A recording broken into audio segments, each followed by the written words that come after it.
Good morning, women. Still in the realm of morning where I am, 11:27 a.m.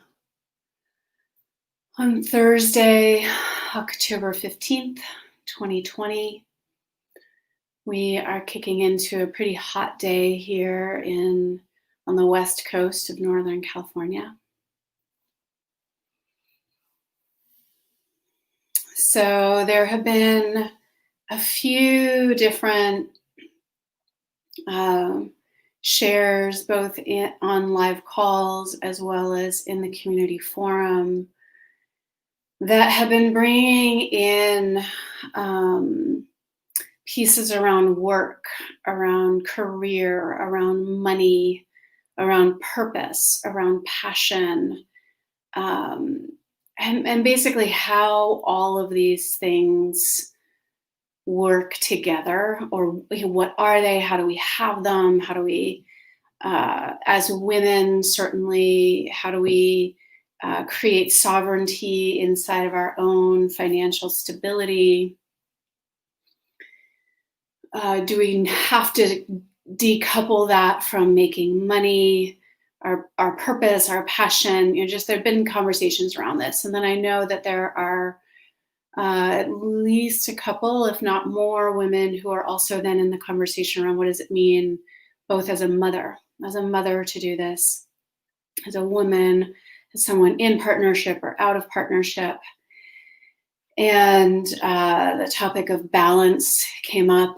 I brought in flow around that. And I know that I posted a number of different articles that I can also put in the comments of this as sort of supplements that have to do with the perspective of tending rather than accomplishing. My perspective on like what living your purpose really means. Some other pieces specifically around really what it means to be a woman in business in the world today, or what is feminine business, what is female business. So there's a number. This could probably be several distinct videos, and given my life the way that it is as a mother in 2020, I'm not going to do that right now. So I'm going to try to keep this from being too entangled, but there's a number of different pieces I wanted to hit around this. And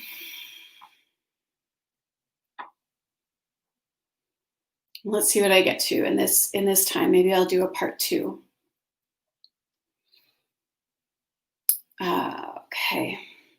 So one thing, actually, what I want to say as a bit of an overarching piece that can be tricky is that I do actually feel like there is something important about women earning their own money and having this sense of financial sovereignty. Now, that does not mean that I believe that one shouldn't also be supported in various ways.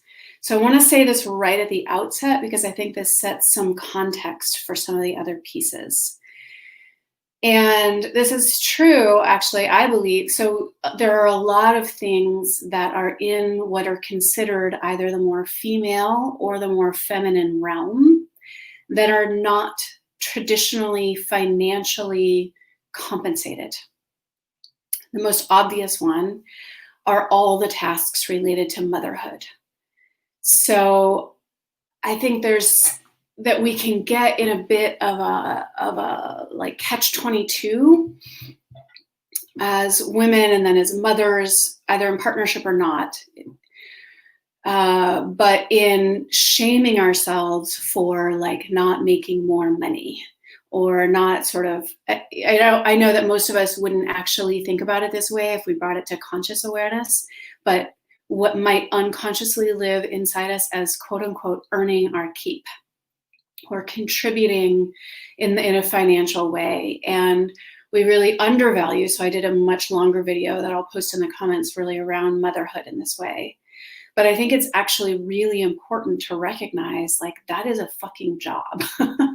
And honestly, it should be compensated. So personally, I believe that it should be compensated at a much larger systemic level, that actually the work, the energetic work, the attention, the time, the resources, the like that, all the actual work that goes into raising children should be held at the center of cultures. And I believe when that's held at the center of cultures and valued, everyone does better. So that's not only women and mothers, but it is often women and mothers. The way it looks more often in the culture such as it is that we say like the husband, quote unquote, supports the wife. And the reason I'm putting that in the quotes and the reason that I dislike that terminology is that it sounds like he's supporting her rather than she's actually supporting the entire family with the work that she does of caring for the household, the children, the tending. I mean, any of us who've been mothers know, and frankly, a lot of women carry this in their dynamics, whether they have children or not necessarily, but often, of being the one to make appointments, and it can be like the doctor's appointment, the appointment with the bank, to tend to this, to tend to that, like all the things that make the household run. When there's children involved, it's also, the dentist and the doctor and the school and meeting with the teacher, like for the children. And then there's also, and again, this is not always true, but it often falls on the females in family dynamics to do the work of tending to like the various relationships.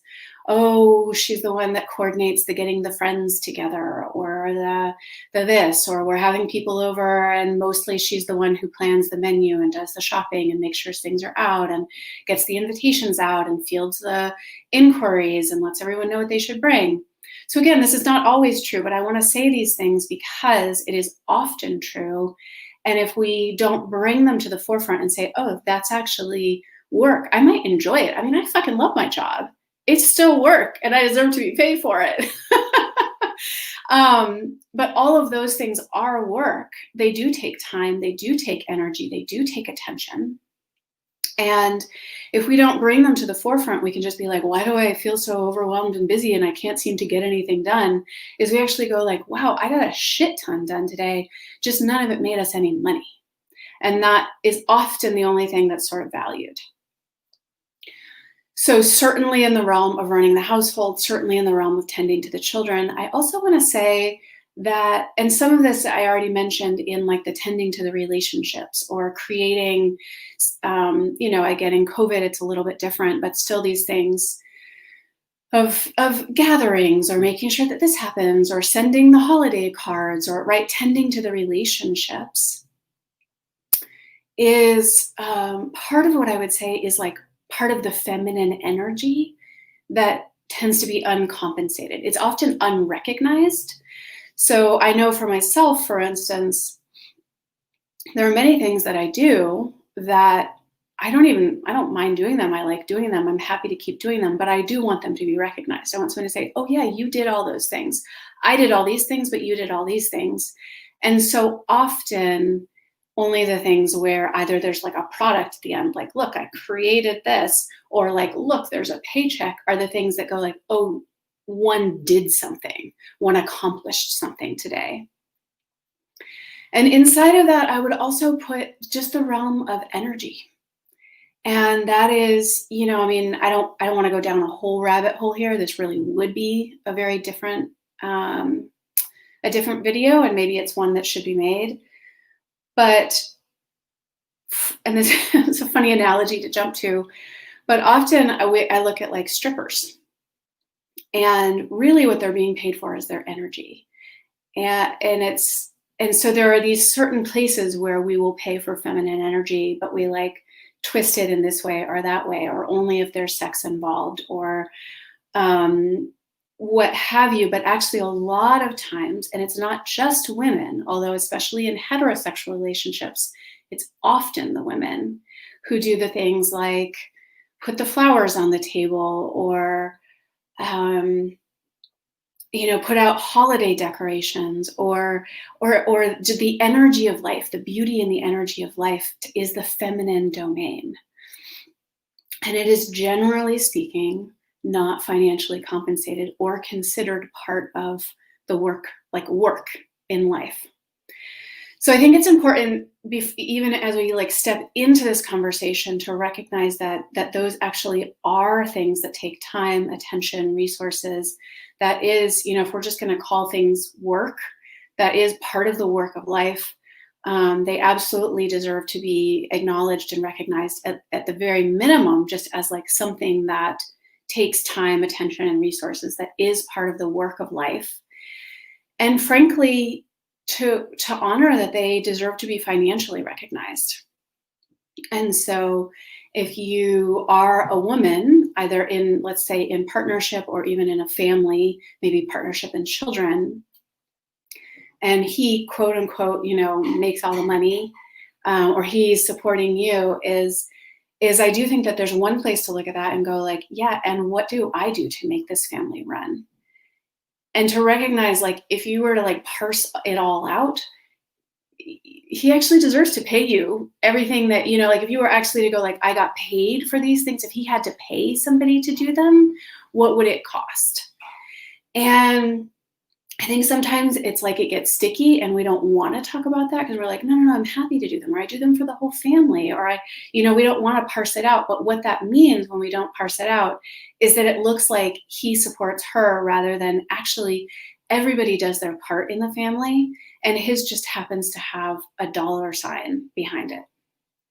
But if you were to actually say, like, I do this and this is what it costs. Like, I think about this with the dads of my children, and they paid me child support. And frankly, that's the cheapest fucking childcare they ever got.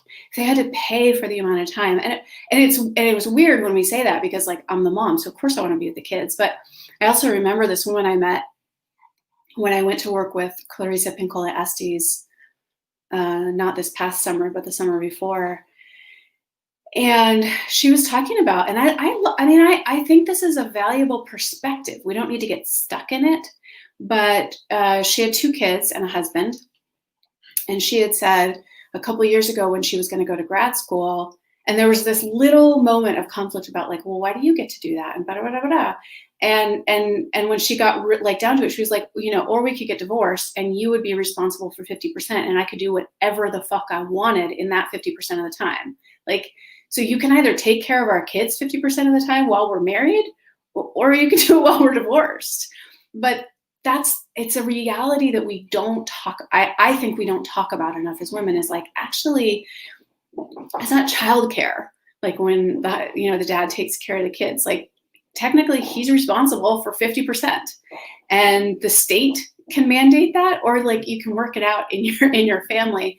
And it's a little shocking when we think about it, how few families are actually like that. I know I'm in the minority, that my partner is handling pretty much all. I mean, I want to say 95% of the schooling for our daughter.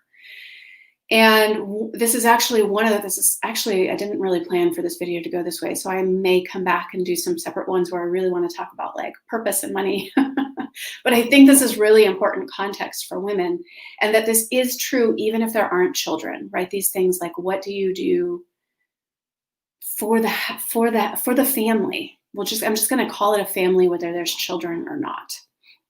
And that all of the things that one does for the family are worthy of recognition and worthy of financial compensation. But I do think this is one of the sort of like silver linings of having both been separated and lived separately from my children's fathers for periods of time. I mean, at this point now I live with my partner, who is my daughter's father, but we lived separately, and we were completely separate for years. And it meant that we had to look at those things rather than just falling into habits, which are often culturally constructed. Well, the woman just does this. Oh, well, that's the mom's job. Oh, blah, blah, blah, blah, blah. And choosing them and actually choosing them. And then also being willing to look at, even if I would say, I think I was better suited to take care of the children when they were very young. And now it really is more of like a 50-50 thing. And we both have our roles in that. But when they were very young, but just because I'm more suited to that doesn't mean that it's not worthy of financial compensation.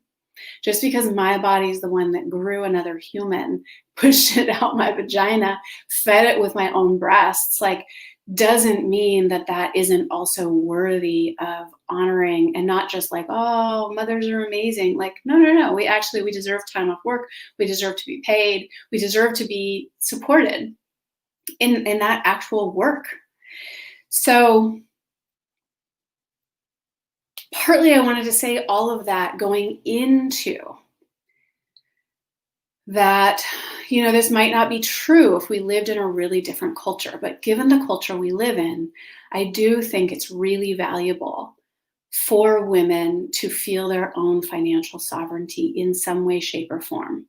And inside of that, it's important to recognize that if you are a woman who is being quote unquote supported by a man or by a partner, to look at the ways in which you are quote unquote earning that support.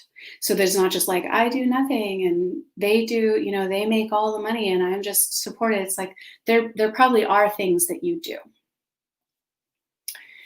So shifting to feeling financially sovereign. And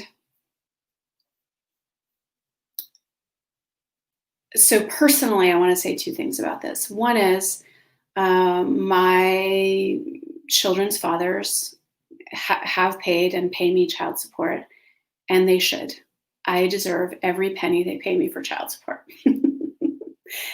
And the shift inside me between when I was dependent on receiving that money in order to pay my bills, in order to put food on the table, in order to do those kinds of, to pay rent, to, oh, no, I earn enough money on my own that I actually am capable of supporting myself and my children financially, and I still deserve every penny they pay me for child support. That shift was dramatic. It was dramatic. And I could feel the way that it actually shifted the way I related to their fathers.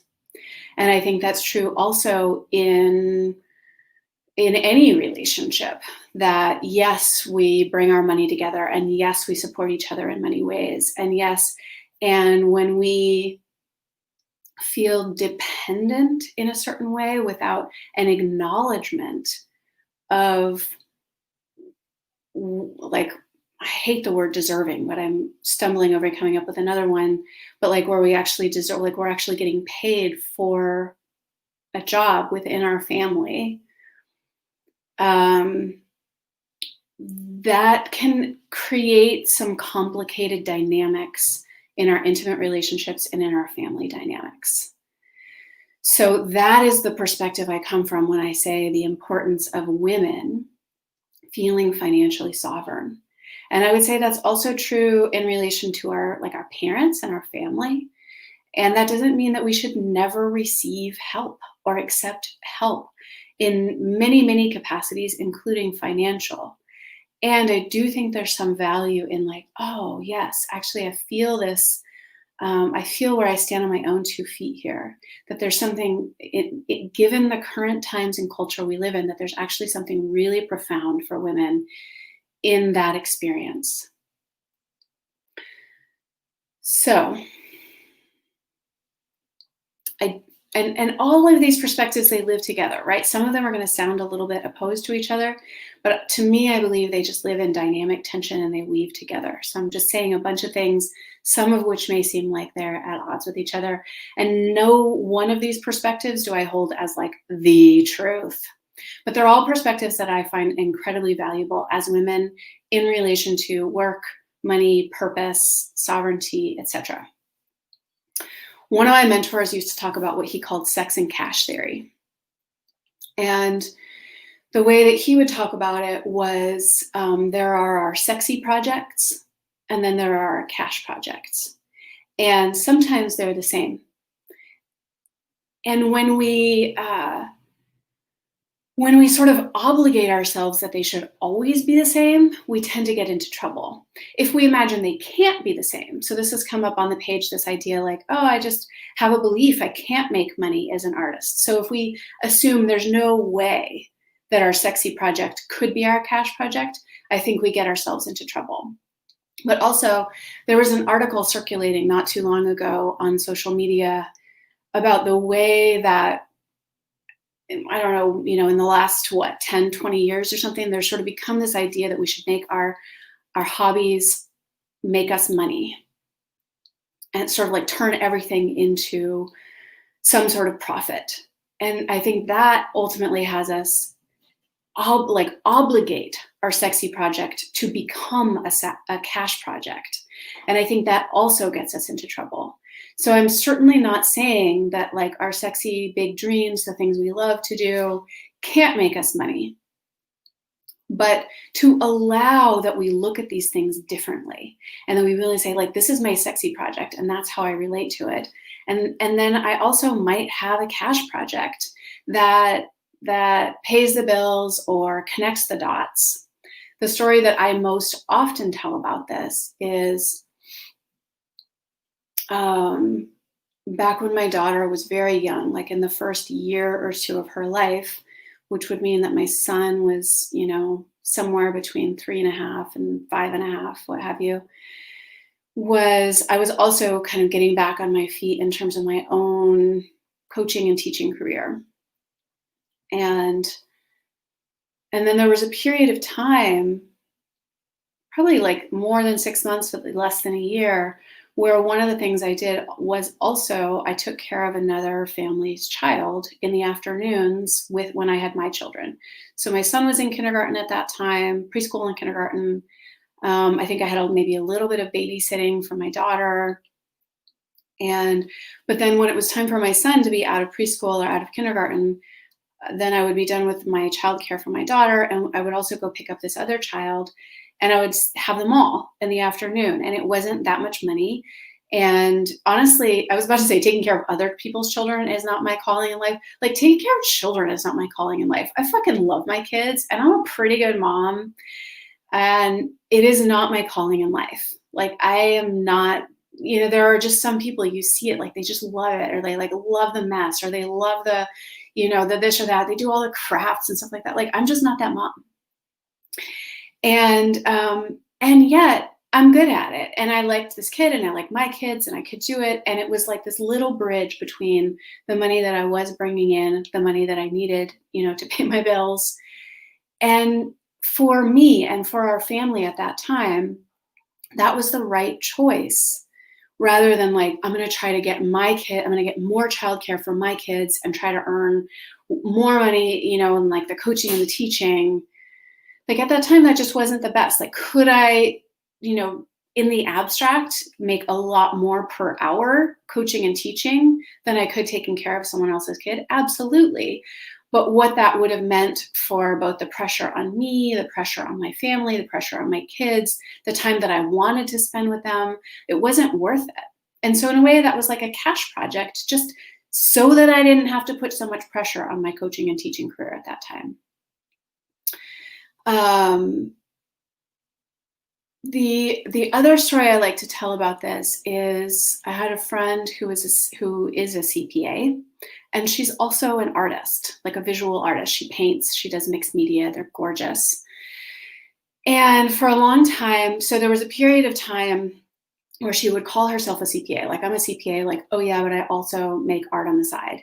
And then she shifted to like, I'm an artist. And it was almost like a shameful thing. Like, yeah, I kind of like, I do art on the side.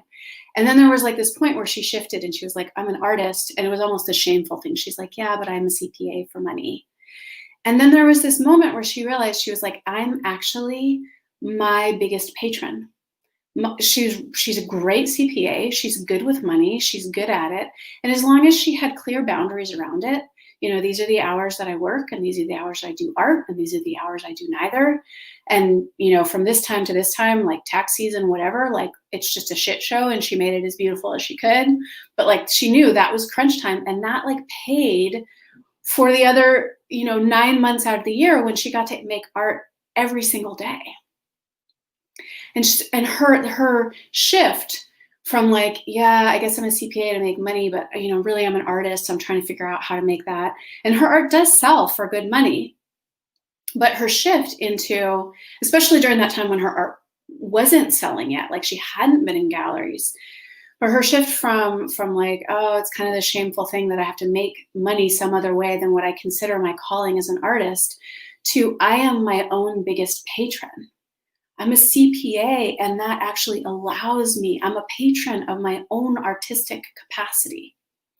So this is the, taking this out of the realm of either or that's come up on live calls also in the community forum, rather than like, oh my God, I have to just go sell my soul over here in order to just make a living. And then I don't have any time for creativity or art or expression or spirituality or whatever you want to call it. That there are ways, to draw some clear boundaries rather than assuming like, oh my God, work in finance. If I have a career in finance, it means I have to work 80-hour weeks and I'll never have any time for creativity. Like, don't fucking take that job. I'm sure there's some job that will pay you something, and it may not be as much money as you want to make right away. I mean, neither was I making as much money as I wanted to make right away as a coach and as a teacher. And you may not make like that money right off the bat as an artist. So how can you be your own patron? How can you support yourself?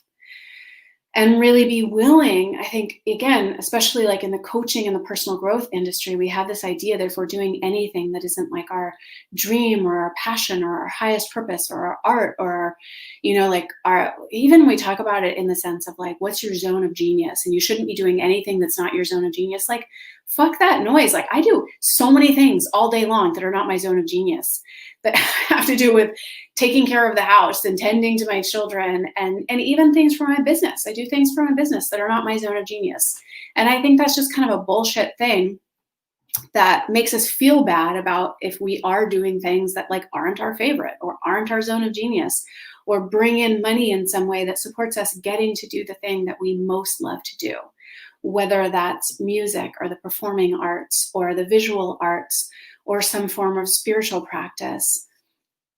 Or, for me, again, bridging that gap, like, oh, I got to continue to be a teacher because I also was willing to bring in money as a babysitter. So that like allowed me to continue my art. I always loved that when he would talk about sex and cash theory, he would talk about Angelina Jolie. So I think it's helpful because we often think like, oh, like the boring work is the cash theory. And he would always say, everybody thinks that Angelina Jolie's sexy project is being, like a superstar a film star, like an actress. But actually that's her cash project, right? She's a movie star to support basically adopting 1 billion children and being a UN ambassador. Adopting 1 billion children and being a UN ambassador, that is her sexy project. Like, that's the thing that again, I don't know Angelina Jolie, so I'm kind of making this up.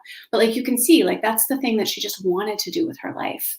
That's like some expression that could make her no money, but she gets to do that because she's willing to go make movies as a cash project. So the willingness to look at like, yeah, where can I make some money in a way that I am good at? Doesn't have to be selling your soul. Like, it wasn't selling my soul to be a babysitter, but it also wasn't my highest calling. Neither one, right?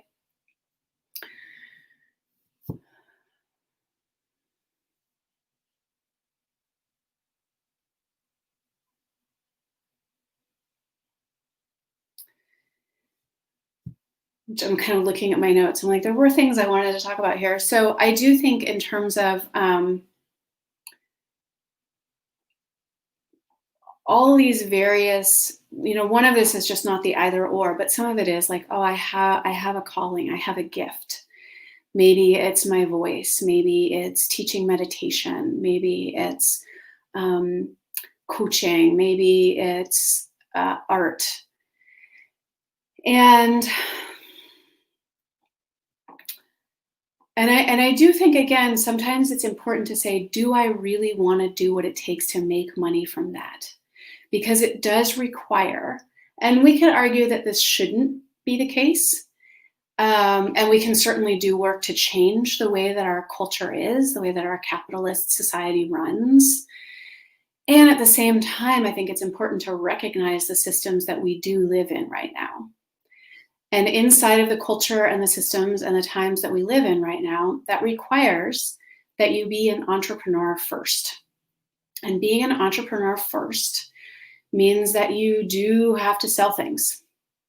And it's not just artists that I hear this from. Like, I've been hearing this from coaches and facilitators and teachers for years. They're like, I'm so good at what I do, but I'm just not good at that marketing thing. Or, I'm not selling, just isn't me. It's just not authentic to promote myself. I'm like, great, then you're not going to get to work with people. You can't actually do the thing you want to do if you are unwilling to expand into your own expression in the world in a way that includes promoting yourself, in a way that includes marketing, in a way that includes selling. So one of those things, and again, this could be any kind of, whether it's a service or a product, but like in this realm. So I want to backtrack and answer that question about, am I willing to do what it will take to make money from this?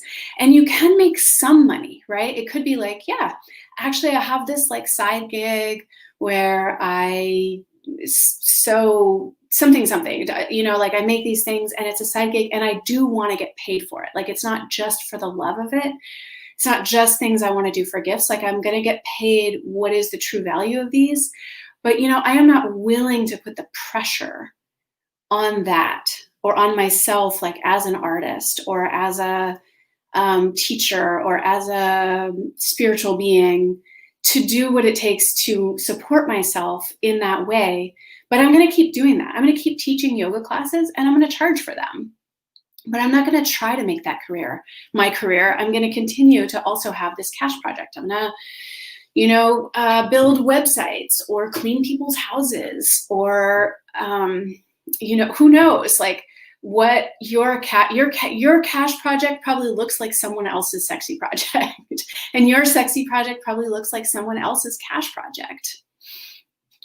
So, it's what it actually is just the willingness to go like, am I, do I want to do what it takes? Do I actually want to put in the time to market, to promote, to sell this thing? Because that is required for all of us. Like, I had to absolutely get over myself to talk about what it is that I do and how I offer it and what it costs. And inside of that, I think also when we are a startup, and the beginning of our business is always some form of startup, we both have to be willing to actually charge for what we do and be willing to charge less for it's both.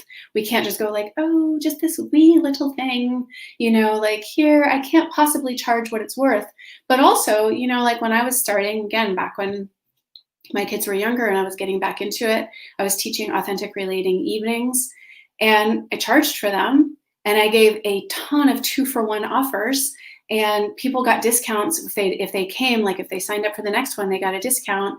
And there were people that I just wanted to come. And like, did those really make me money?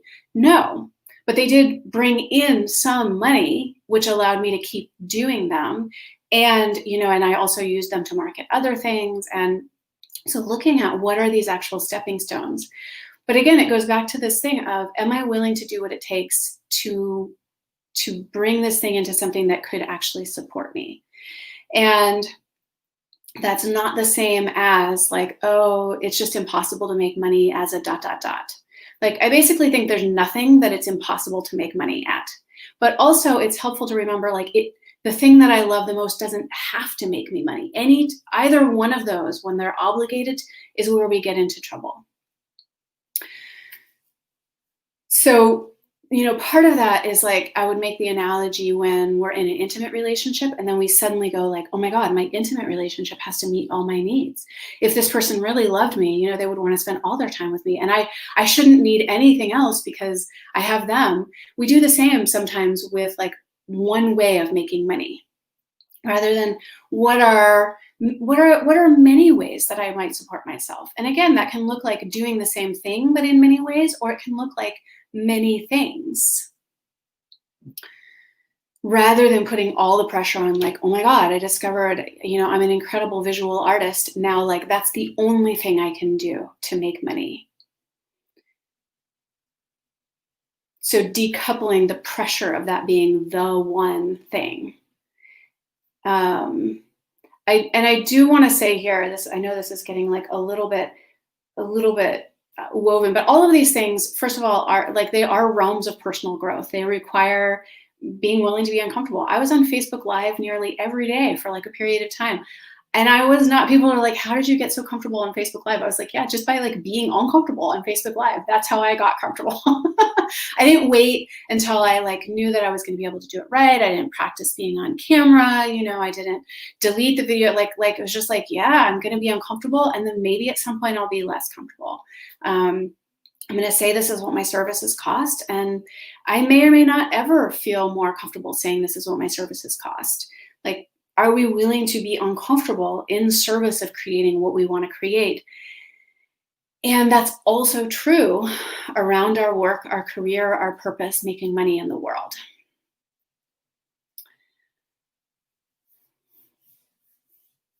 I would like to drop in here because I know my daughter's going to be here any minute. It's going to be time to make her lunch.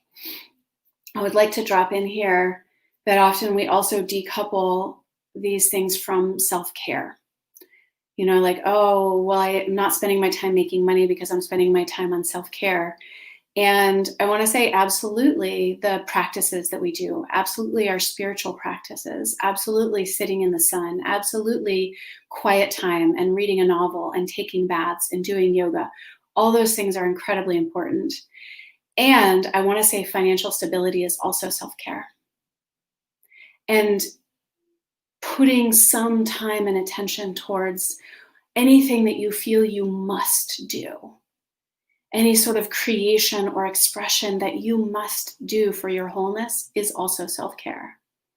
Now, as a mother, I want to say that especially those very early years, sometimes I miss those early years. Like, I used to spend time with my son and just wondering, and the kind of spaciousness I felt, and to be able to be in nature and just see beauty. I'm like, God, I wish I could just spend my time like that all the time. At the time, I felt incredibly oppressed by it. I was like, oh my God, I can't get anything else done. I can't like put my voice into the world. I can't do that. And there often is a period of time, and it varies for, each family. It varies for each woman. It varies for each child, what that is, but where like that, you might really be in a cocoon. And then there's a point, and I want to say again, none of these are like the way or the truth, but I do remember talking to a friend of mine when she had one child who was like probably six or seven, probably six, no, yeah, seven, because she's a year older than my son. So she was in like full-time school at the time. And at that time, my children were 6 and 3. So I had 2 children. I had no partner. She had a partner. She had one child who was in school. And I remember her talking about, she's like, well, there's all these things I want to do. She's like, but you know how it is as a mom. And I was like, no, I don't fucking know how it is as a mom, because I have 2 children. I have no partner. And I am also making my own money. And she was sort of like using those as this excuse. And I was happier than she was. She was miserable. She was miserable in her life. And she's like, yeah, but I guess, like I have to be there for my daughter when she comes home from school. And I have to, there's just not enough time. And I was like, and I was actually happier. I was more fulfilled. Hi, chickadee. It's going to be a very short amount of time though. And I could actually tell. Uh-oh, you got to get the kitten, love. Come get her, please. She can't be in my office or she'll start knocking things. Oh, they're both going to come in. Welcome to my crazy little life. Have some carrots from the sink. Just start with that left. I'm not going to be long.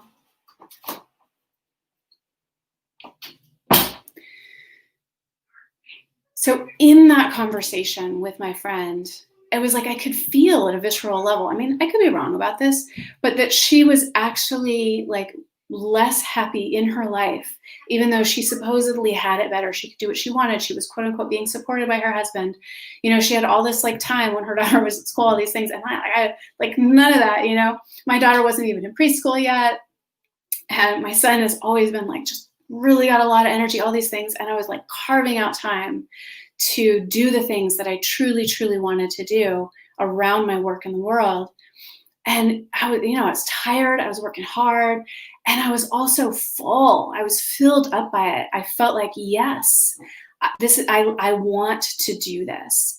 And I do think that's one of the things that gets missed as women in the world, and especially this sort of myth of like, I wish I could just be supported and not have to do anything. Most of the time, I mean, I have seen this over and over and over again. Most of the time, I find those women incredibly unhappy. So I do believe that actually like our purpose and what we must do in the world, that is part of our self-care. And some form of our own financial sovereignty is part of our self-care. And that is not a like, you know, women of the world unite, like we can do it, we shouldn't be supported, we should, you know, it's not like that. I want to go, you know, if you didn't see the beginning, go all the way back to the beginning where I talk about like all of the things that we do. We absolutely deserve to be supported for all the work that we do for our families, et cetera, et cetera. And we absolutely, it's okay to receive support, to receive help, et cetera, et cetera. It's not about distancing, but those things are also self-care. And I think that it comes down to a really important place of self-honesty around what do I truly need to do to care for myself?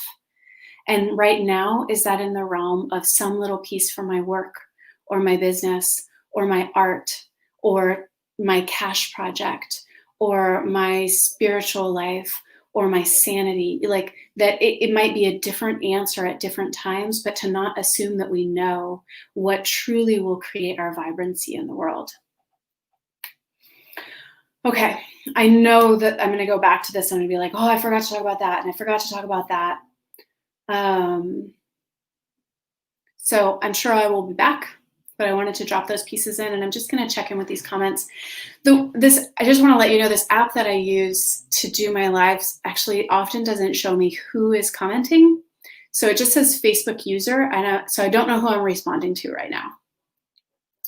So what do you do with the voices of helplessness, especially in regards to making money? I know I have more difficult conditions than others, and I tend to feel utterly unworthy of any compensation. I feel stuck in the story that poverty and dependency seem my lot in life, like the world won't ever pay me enough to be sovereign. So it's a tricky thing. You may have, those voices may be louder for you than they are for somebody else, and we all have them. And again, whether they come from some piece of trauma in our life, or they come from, and what do we even call trauma? It's tricky. You know, they're sort of family legacies. I definitely had to work with that on both my father's side and my mother's side. So when I was growing up with my mom, I mean, we lived in a trailer. We were on food stamps. We had an outhouse, right? We did not have an indoor toilet, and we had no electricity. We were poor. And so this piece of where we were bonded in like that's like a good way to be. Or I had to do work around that I was betraying my mother if I like had not just like, oh, I can make it in the world. Like my mom made it in the world too, but actually like financial flourishing or abundance. Like, and that has not just been like a one and done kind of a thing. That's been a thing where I've had to come up against that over and over and over again. Oh, like I can still love my mother can love me, and I can make good money. So one piece of that is actually detangling what, rather than just like, oh, this is unworthiness, or oh, like these abstract, is going like, what is this? And I don't necessarily ascribe to the belief that we have to know where every one of these beliefs came from in order to work with it, but the willingness to actually see it like, oh, I am doubting myself right now. Or even I'm afraid to ask for money. And so again, that's the uncomfortable piece. Like, okay, can I be afraid to ask for money and still ask for it? Am I willing? And this is where, so I am going to end this in probably about 5 to 10 minutes. But this is where a lot of the different practices that we do bridge over. So we do different embodiment practices and breath practices and expression practices that are also uncomfortable, or we stay in certain poses longer than is comfortable because it's part of our nervous system training to go like, oh, I know how to be in the midst of uncomfort or discomfort. And we have to distinguish between like sort of like suffering, right? Like, oh, I'm poor and suffering and my life is hard, which is actually a place of comfort for most of us. Even as hard as it is, even as much as we are like, I would like it to be easier, I would like to feel better, that place of suffering or poverty or lack is actually comfortable. It's what we've known. And so we also don't have to jump all the way from like $0 to $100,000, but go like, okay, can I expand like just a little bit? Can I have an offering just this much, and then maybe just this much, and then this much? And then I will say that one of the biggest pieces, and it wasn't about mindset for me exactly, it wasn't like I'm going to work with my thoughts and my own unworthiness, was that I put myself in circumstances where people were making a lot of money.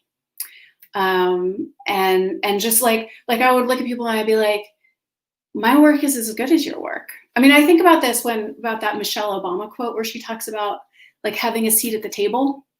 And she's talking about sort of men and women, like powerful men in the world, and being, especially a woman of color. And specifically, she's like, I have sat at those tables. I have sat at the tables with the most powerful men. And I realized like, they're not any smarter than me.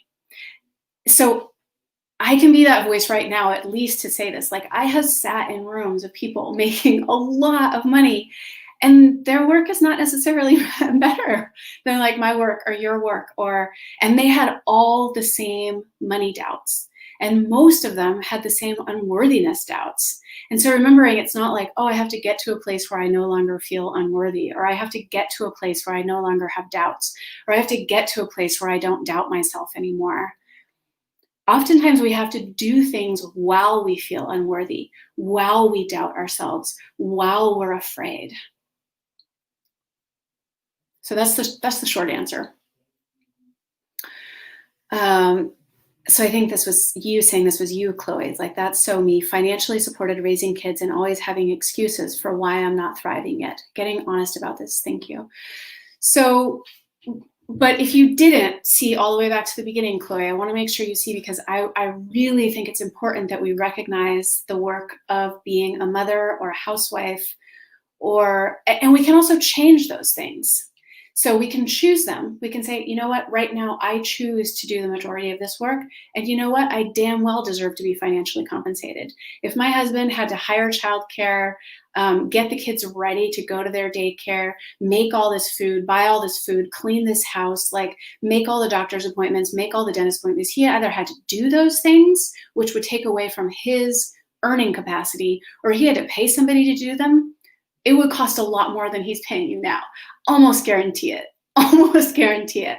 So I do think that there's some value in putting a dollar value on those things and being like, oh, if I was out there cleaning somebody else's house, watching their kids, like all these things. And I know we underpay those jobs also because they're female and feminine work. But honestly, you would make more money taking care of somebody else's kids. It's like, I laugh about it, or else I would tear my hair out about it, because it's a fucked up situation. So both are true. I think it's important to remember that both are true. Number one, you absolutely deserved to be financially compensated for what the female, the feminine, the unseen work that women do in this world.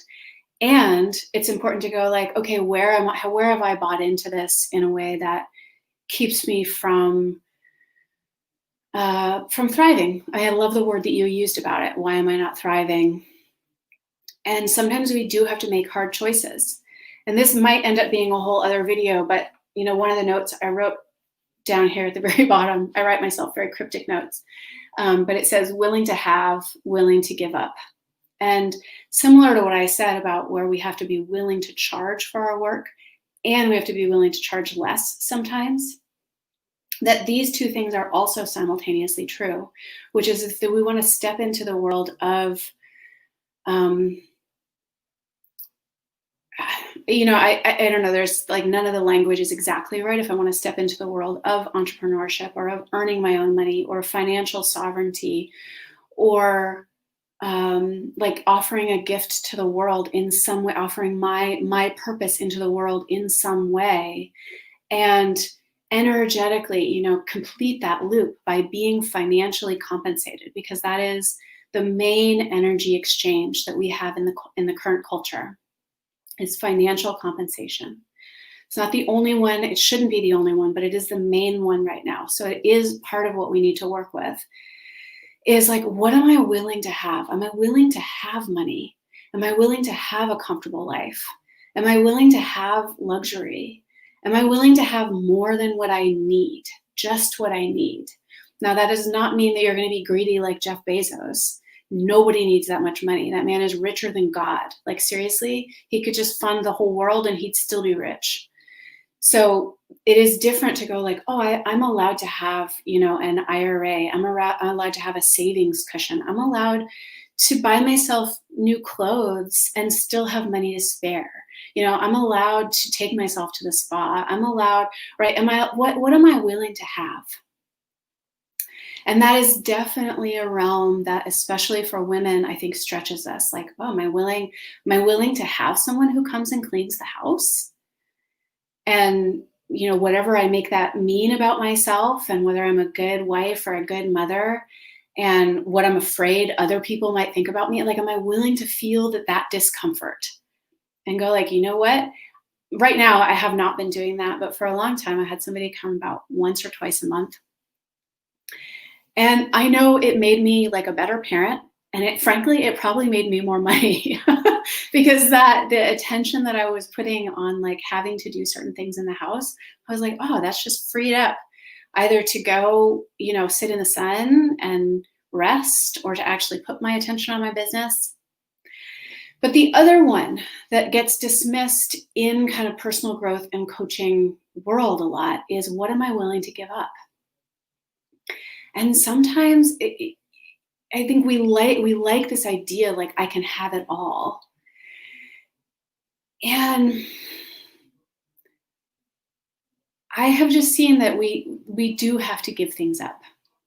So that they're just choice points. It doesn't mean like, oh, I have to sacrifice. Like, woe is me. Life is so hard and it's all sacrifice. I have to sacrifice to do this. But we do have to give things up. And sometimes there are things that we're ready to give up, and sometimes that they're hard choices. When I, there was like when I was like first kind of putting my business into the world again, and then there was like this moment where I was offered a lot of opportunity, and I started traveling mostly down to LA, sometimes to Colorado, a little bit internationally, but somewhere between like 4 to 8 times a year. And I would be gone anywhere from like 5 days, sometimes to 2 weeks. And the first year, I was mostly only gone, usually about 5 days at a time. And I think I was gone, excuse me.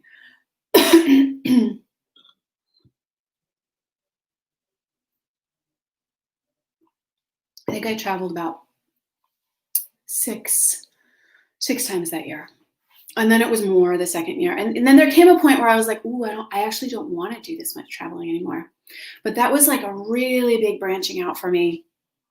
And it was actually really important for me, both in terms of my business and my work, but actually like who I was as a mother, because I did this big like exhale, like, oh, right, I'm a person in the world, separate from my children.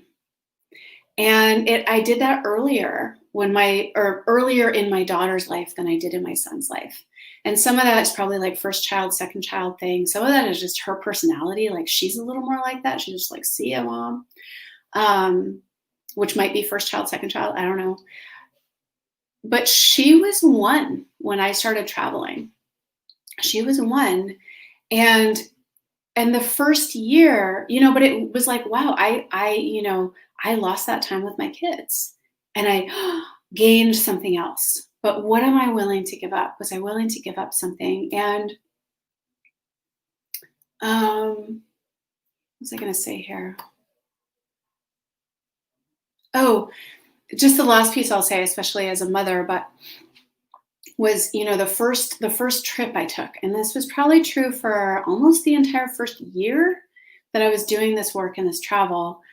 Like, I probably had 5 pages for my kids' dads. I had separate documents for my son and for my daughter. And it talked about their weekday schedule and their weekend schedule. And there was times they were with a friend and times they were with a babysitter and times they were with my mom. And then, I'm like, who's picking them up here? And I had all the phone numbers and I did this enormous document. Getting myself ready so that I could go work was like a whole job in and of itself. And then the second year, when I re-upped with this one trainer that I was working with, or this coach that I was working with, I basically found out the dates and I sent them to my kids' dads. And I was like, these are the times I'm going to be gone. Let me know if you need anything from me. But I also had to step into trust. Okay, actually they can do this, or they can figure it out, or they can ask me for help. I don't have to proactively do all the work. They will figure out how to feed their children. They will figure out how to bathe their children. They will figure out how to get their children to school. They will figure out. They're actually really competent human beings in the world. So that was just the last thing that I wanted to say. Anyway, I know this is a lot. It actually was a lot more than I intended. And I know that there are still more pieces, but I think this is a great starting point for any kind of shares, questions, inquiries. I am a huge, huge proponent of supporting women in feeling some sense of financial sovereignty. I love it. It's one of the areas that I love supporting women. So I'm more than happy to have this happening in the collective in any way that it does. Sending you much love. Ciao.